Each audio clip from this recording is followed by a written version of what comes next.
E finalmente estreou o mais novo filme da Pixar, Luca, no Disney Plus, de graça, para quem é assinante, hoje no dia 18 de junho. E é sobre ele que eu vou falar com vocês aqui. Vamos lá?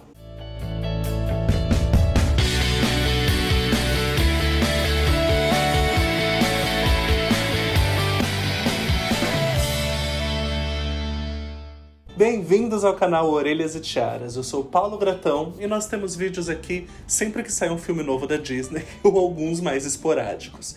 Então se você gosta de Disney, gosta de teatro musical e de todo esse universo, já se inscreve aqui no canal, ativa o sininho para receber uma notificação sempre quando eu postar um vídeo e deixa um like aqui para que esse vídeo chegue em mais pessoas como deve ter chegado até você. Luca é mais um filme que foi afetado por conta da pandemia. Era para ter ido para os cinemas, só que é o terceiro filme da Pixar já afetado por todo esse período que nós estamos vivendo. Primeiro nós tivemos Dois Irmãos, que ficou, 10 dias no cinema e os cinemas do mundo todo foram fechados, que muita gente nunca nem viu esse filme. Depois Soul, que era para junho do ano passado, acabou sendo adiado para dezembro e estreou de graça no Disney Plus também.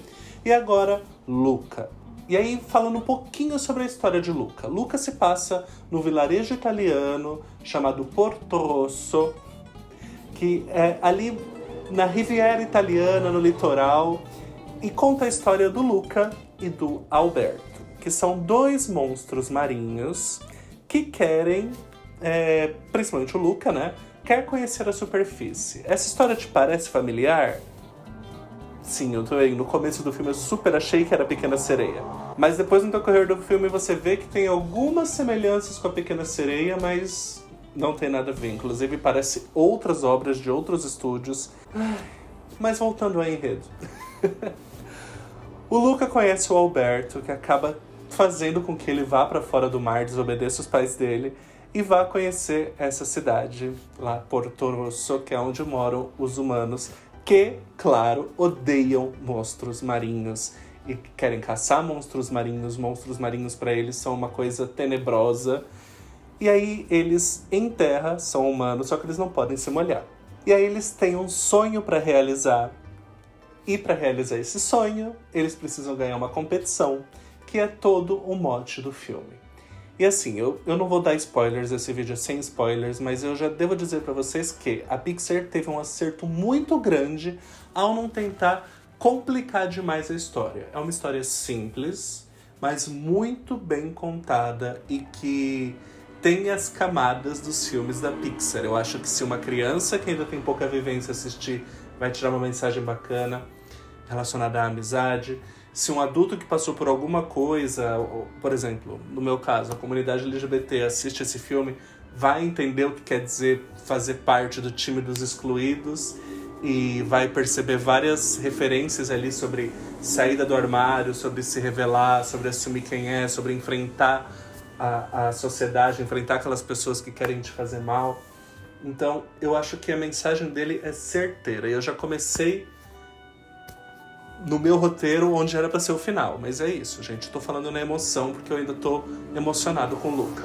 Eu assisti hoje cedo, ainda tô um pouco enviesado, tenho certeza disso, mas eu saí dele com uma sensação melhor do que eu tive com Soul, do que eu tive com Dois Irmãos e até com Toy Story 4.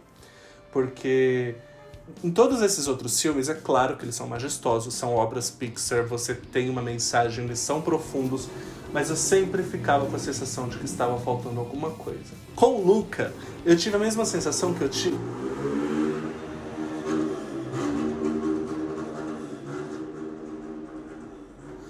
Com o Luca, eu tive a mesma sensação que eu tive com Viva, de 2017.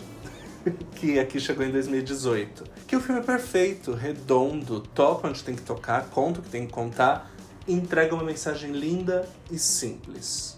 Então eu acho que é o melhor filme da Pixar. Eu posso dizer que, preenchendo todos os requisitos, é o melhor filme da Pixar desde Viva a Vida é uma Festa, desde 2017. A Pixar não errou em nada. E o que eu acho curioso também é o trabalho visual, que é por onde eu queria começar falando, porque esse filme, ele vem numa sequência, né? A gente teve Dois Irmãos, que não tinha uma coisa muito realística, era um mundo de elfos, então já não tinha proposta de ser realista. A gente vem de Soul, que mistura um pouco ali as formas mais arredondadas, cartunescas do próprio Joe e do mundo das almas.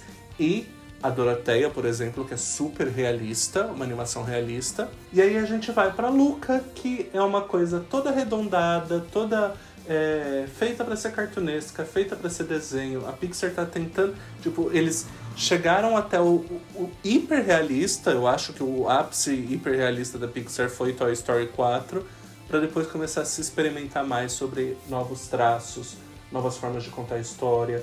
Nesse filme tem uma mistura de cores muito interessante, cores que você pensaria que nem combinariam no mundo real. Você fala, gente, como é que a pessoa veste roupas dessa cor?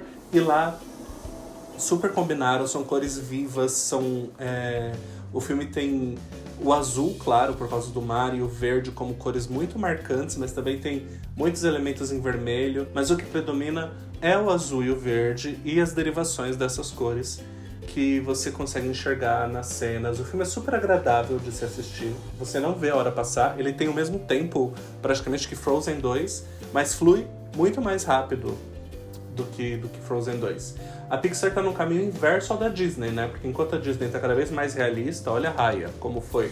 A Pixar tá se permitindo entrar mais no mundo cartunesco, e isso é bem interessante da gente acompanhar. Outro ponto que eu queria falar é mais sobre os personagens. A gente é convidado a se aprofundar um pouco mais na história dos protagonistas, que são o Luca e o Alberto. A gente tem um pouquinho mais de background dos dois. Não é nada muito profundo, a gente não faz uma análise psíquica dos personagens, mas a gente tem um pouco mais de background dos dois no decorrer do filme todo. A gente vai descobrindo mais sobre eles. Tem mais um ou dois personagens que têm uma importância grande no filme, mas não a ponto de protagonizar a história. A Pixar realmente quis centrar a história mais no tema do que nos personagens e nas suas histórias individuais em si. É claro que tem personagens que têm histórias importantes, inclusive alguns coadjuvantes que você não dá nada pra eles e no final eles revelam coisas que você... Uau! Depois escrevam aqui se vocês assistiram e vocês prestaram atenção nisso. Eu assisti dublado, então eu vi que tem a Cláudia Raia, que é uma Star Talent, então eu tava morrendo de medo de como seria a dublagem dela, mas a Cláudia Raia é talentosíssima. A personagem que ela faz também ficou incrível. E a trilha sonora é a trilha sonora da Itália. Você se sente ali no vilarejo italiano, na Riviera Italiana. Tem gelatos, tem macarrão, tem vespa pra tudo que é lado. É um grande acerto da Pixar, de verdade. É uma grande pena que esse filme não vai pros cinemas. Bom, a princípio o que eu posso falar sem spoilers do filme é sobre isso, porque se eu avançar muito na história, na narrativa, na mensagem, eu vou acabar estragando a surpresa pra quem ainda não assistiu. Então, vamos fazer assim. A partir de agora, eu vou falar um pouco com spoilers. Se você ainda não assistiu, volta pra cá depois e continua vendo. Se você já assistiu, vamos comigo. Eu quero que você coloque aqui pra mim qual foi a mensagem que você tirou da história que eles criaram com os excluídos, com o Luca tendo que se aceitar e se descobrir da forma que ele é. Eu, com a minha vivência LGBT, de uma pessoa homossexual, pra mim ficou muito claro que o Luca e o Alberto simbolizavam ali um romance muito jovem, muito inocente. Eles estavam descobrindo um amor. A gente vê isso um pouquinho mais claro ali no filme que o Alberto teve. Mas o Luca ser impedido de ir pra superfície e tentava e não conseguia, era como uma saída do armário. E aí quando ele sai e a família tenta voltar ele pra... não só pro mar, mas pro lugar ainda mais profundo, é tipo, você vai pro fundo do armário, né? Vamos deixar claro, porque nem todo mundo, não é só porque a pessoa é LGBT que ela tem exatamente a mesma vivência que as outras. Mas é um ponto em comum, é uma história geral que todo mundo que era comunidade ou já vivenciou ou já ouviu a respeito. E aí depois, quando o Luca vê o Alberto se revelando quem ele era, em vez dele ir lá e defender o Alberto, ele se juntou com os ofensores, com os agressores, para se preservar. Isso também é muito comum dentro da comunidade. E aí no final, quando ele toma coragem, quando ele vê que ele também se assumir, e vê o que o Alberto estava fazendo por ele conseguiu sair do armário. E depois o que coroa essa mensagem é aquela fala da avó, quando eles estão comendo na casa do Máximo, e a avó fala: o mundo é cheio de pessoas ruins, mas eles parecem saber identificar quem são as pessoas ruins. E aí depois no final tem o lance do desapego, do Alberto incentivar que o Luca vá pra escola. Então foi um filme que, assim, a partir do momento que o Luca se revelou ali na corrida, eu comecei a chorar desenfreadamente até o final. E vou querer ver de novo pra ver se eu tenho a mesma impressão, para ver se a mensagem me toca de novo. Quero que você me conte aqui embaixo no que ele te tocou, o que você achou. E o vídeo de hoje foi esse. Fico muito feliz e agradeço muito por terem ficado comigo até aqui. A gente se vê no próximo. Até lá.